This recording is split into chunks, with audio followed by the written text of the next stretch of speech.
91.9 friends FM থেকে আমি RJ রিত। এই মুহূর্তে কথা বলবো ভেলু বক্সি সিনেমাটা নিয়ে, which is directed by Debraj Sinha, এবং যা স্টার কাস্টে রয়েছে সোহম, মধুমিতা এবং পরিমণি।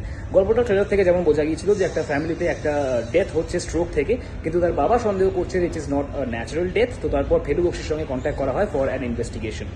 এবার খুবই অ্যাভারেজ একটা গল্প, নতুন কিছু নয়, কিন্তু প্রোজ অ্যান্ড কনস যদি বলি, ভালোর দিক খুব একটা কিছু নেই আমার কাছে। দুটো জিনিস ভালো লাগে, একটা হচ্ছে অ্যাকশন ডিজাইনটা খুব ভালো করা হয়েছে, সেখানে সোহমের প্রেজেন্স ভালো লাগে, এবং যে টাইটেল ট্র্যাকটা রয়েছে সেটা মোস্টলি ভালোই লাগে সিনেমাটা জুড়ে। এছাড়া এরপর শুরু হয়ে যাচ্ছে শুধুমাত্র খারাপের লিস্ট। অ্যাক্টিং তো খুবই খুবই পুয়ার লেগেছে আমার, একদমই not up to the mark. কারোর অভিনয় আমার বিশেষ হাইলাইটিং লাগেনি। ইনফ্যাক্ট প্রথম দিকে লুক অ্যান্ড ফিলটা একেবারেই সিরিয়ালের মতো লেগেছিল আমার। কমেডি মোস্টলি ওয়ার্ক করছে না, এবং গল্পটা খুবই স্লো পেসে একটু একটু করে এগোতে থাকে। যেটা মেইন প্রবলেম, যে কোনো ডিটেকটিভ স্টোরিতে একটা জিনিস করতেই হয়, সেটা হচ্ছে যে সন্দেহটা সেটা প্রত্যেকের উপর আমাদের শিফট করতে থাকে, এবং আলটিমেটলি যার উপর লিস্ট আমাদের ডাউট থাকে, হি বিকামস দ্য কালপ্রিট।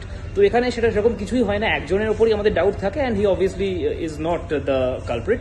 এবং লাস্টে গিয়ে দাঁড়িয়ে দাঁড়িয়ে এক জায়গায় ভেলু বক্সি দাঁড়িয়ে পুরো গল্পটা বলে দেয়, এবং আলটিমেটলি বলে দেয় যে অমুক হচ্ছে খুনি। তো এইভাবে যদি বলতেই হয় তাহলে আমি সিনেমা কেন দেখবো? তো এছাড়াও সোহম এবং মধুমিতার যে লাভ অ্যাঙ্গেলটা, সেটাও খুব একটা আহামরি কিছু লাগেনি আমার। তো ওভারঅল খুবই অ্যাভারেজ একটা cinema. 2.5 out of 5 from my side. This is RJ Reith from Friends of M. Thank you so much for watching.